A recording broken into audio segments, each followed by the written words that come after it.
Now, I've already fucked up the start of this show, something cruel. So let's just jump straight into the hot seat, and then I'll introduce Russell for real. Let's do it, Lucas.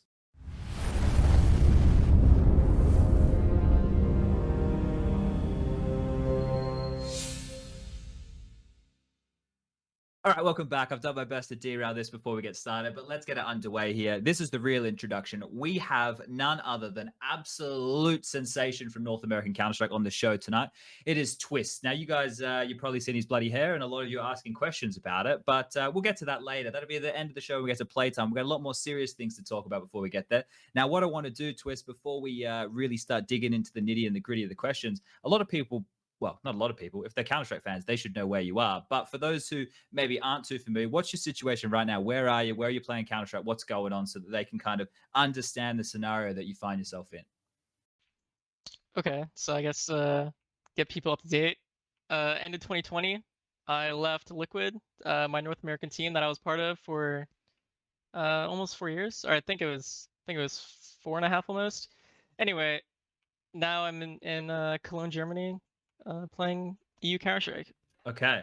And that's actually the 2 points at which I want to start at. The first one I want to jump into here is when you announced live on stream after that grand final that you were no longer a part of the team. Was that like your choice? Was this your decision? You went, yeah, I want to do the interview. I want to go out there and make this statement. How did that all come about? Because that was a pretty, I want to say, I saying ballsy. Ballsy's not necessarily what I mean. I think it was a sick move from you to do something like that.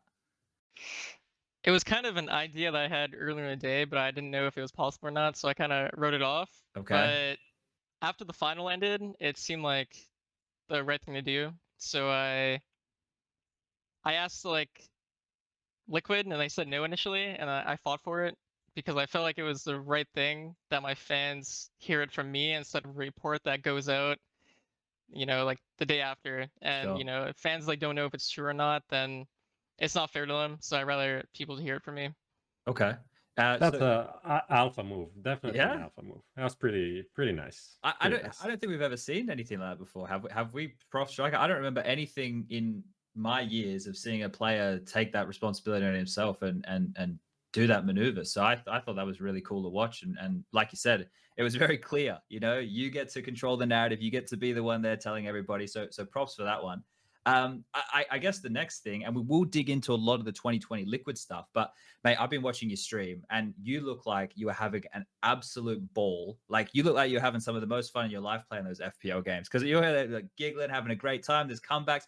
What's it like now to get to play? I know it's not competing, but you're just constantly playing FPL and with the best in the world. Is that a nice feeling to not have to worry about the lower tier North American pugs you'd been used to?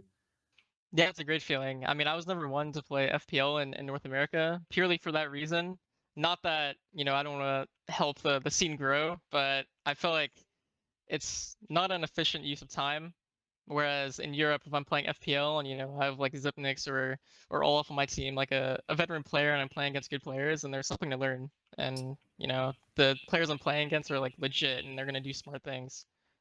Okay. Yeah, no, because I've tuned in a couple of times, and honestly, it just looks like you're having so much fun. So at least it's working from a double-edged sword. Now,